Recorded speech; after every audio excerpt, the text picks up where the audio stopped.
G'day folks, back out the shop. We got the wife's Honda up on the lift here. Got some child labor happening. She's 16, she's not a child.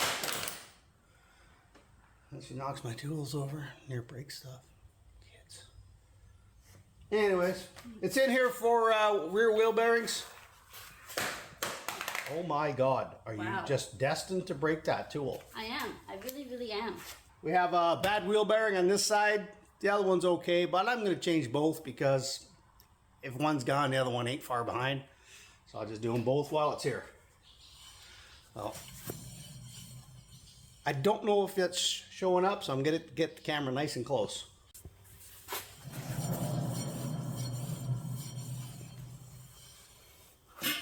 Anyways, I'm hoping that audio showed up. It's growling. The scraping sound you hear, that's just the brakes. That's totally normal. I'll show you here on the good side.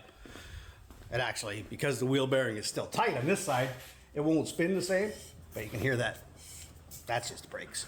But this bearing is actually in good shape.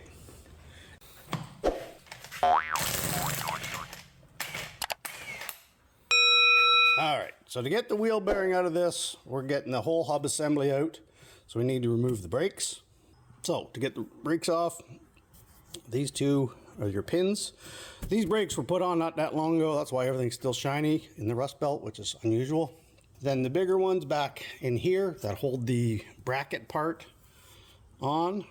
And then the rotor, one set screw right there. Go ahead, kid. Yeah, not hard to tell you live in the country when the entire undercarriage is just mud. You could wash that thing and 10 minutes from now it'll be muddy again. What? I thought it was a lot smaller. You thought it was smaller, huh? There we go. Got the top one yet to go.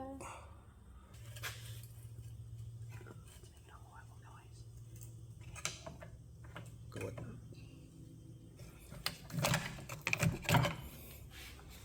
Okay. Making me do work? Yeah. Okay, so that's attached with the hose still, right? So there's really, So actually, you got the emergency brake is gonna, the emergency brake holds it kind of, so it can't fall. All right, so here we got your brake pads are next. They just slide out of here like that. Take them off.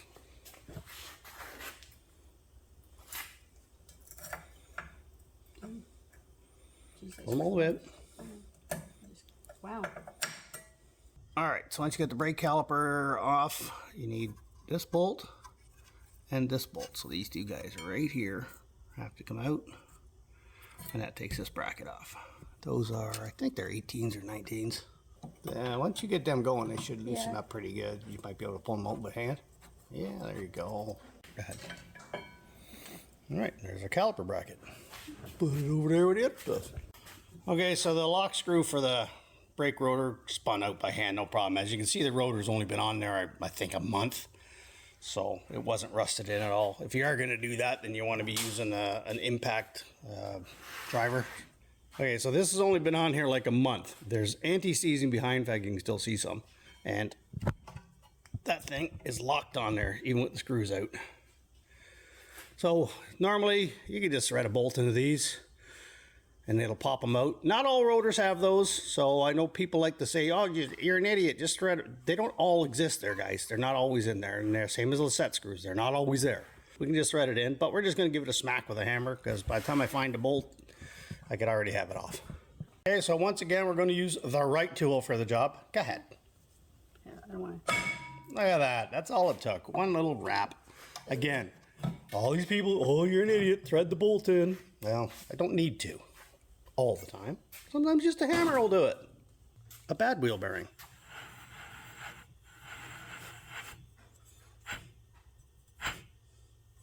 There's no play in it, but you can hear it. Should not be that loud. All right, so to get this hub off, you can just see the end of the bolt right there. There's 4 of them. Come in behind. All right, there's the 4 bolts right there. And here, they're real easy to get at in a Honda. I mean, there's a lot of suspension stuff in here, but like a long extension, that's all you need.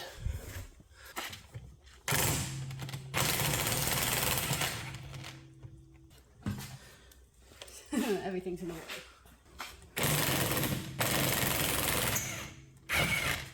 Okay, so this hub's got to come out. The bolts are out, but if you beat on this for half an hour, you might move it. It's rusted in there. We're in the rust belt. That's just part of our life. I've been hitting it for a while, and it's out about a 32nd of an inch here, and it isn't moving here. Problem is, you can't swing a hammer here. You got a backing plate. I could attempt to pull the backing plate and give myself full access, but 9 times out of 10, these little tiny bolts are going to break. So there's an easier method. Find yourself a big old bolt and a nut. In this case, this is a shock bolt from a Silverado. Put it through one of these holes, spin it around, and then just spin the bolt out. And it'll act like a puller and push that hub right off of there. Okay, so now all we need to do is hold this end and turn this nut, and that should pull that right out of there. It's not going to be easy because this is in there good, but it will pop out eventually. The winning stance.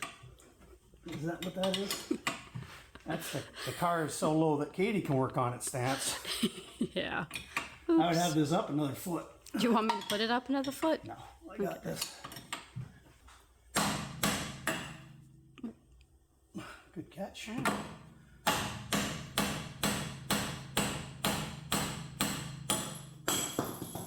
Yeah! Now, look at here.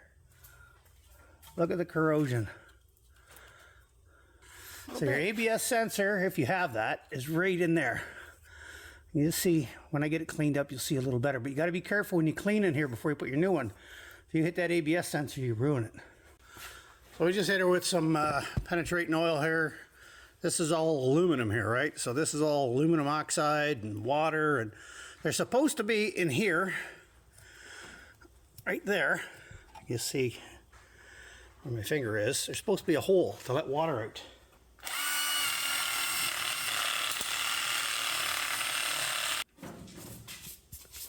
Brand new. Oh, I wouldn't go that far. So the hole goes right out the back. That's how your water's supposed to get out of here. I'm not saying that that weeping hole is the cause of the bearing failure, because the bearing is still a sealed unit, but that is probably the cause of all this excess corrosion that made it so hard to get out. It was because there was water and moisture getting in, but it could never get out. Okay, so there's a little rubber O-ring that goes in there.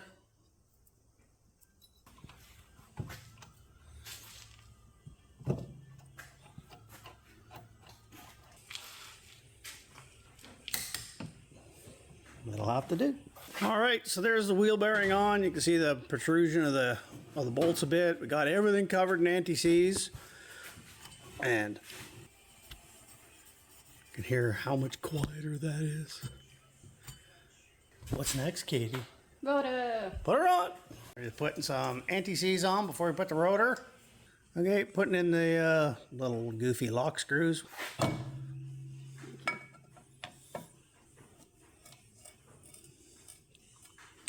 Brake caliper bracket going on. Oh, look at that. Right on the first try. How many tries was it really, Katie? Probably like 7. That's funny. So you got to wiggle the caliper bracket just to get the bolts to line up. But once you get the first one, it's super easy. I thought I was going to get lucky. Sometimes it's in, out, up, down, because, I mean, it's never perfect.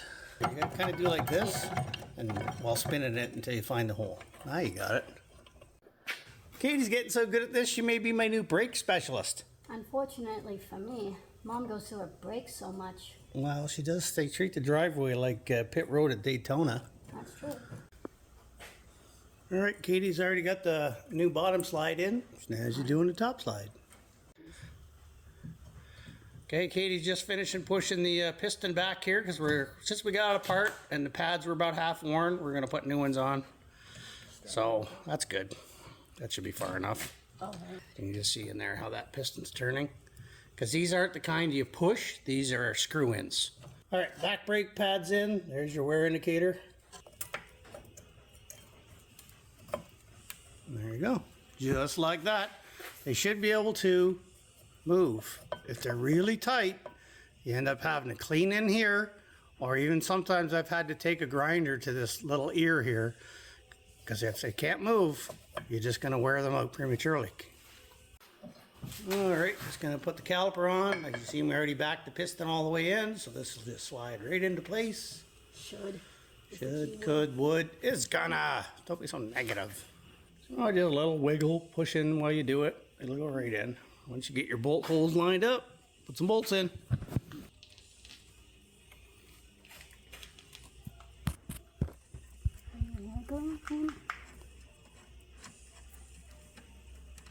Nope. Yeah, just gotta wiggle the caliper around till you get them lined up. Katie's over here tightening up our caliper. Yep. What's torque spec? One ugga-dugga. Start screaming while doing it. Just one. That's it. Just one. One Serena Williams. Is that the one that does that? Serena or Venus? I have no idea. They're tennis players. They're girl tennis players. They go when they smash the shit out of the ball. Probably. I don't know. Okay, folks. Katie's just finishing the last wheel there. We did both sides, and we put new brake pads on it while we had it because one was over half worn, so may as well just put them on for the 40 bucks.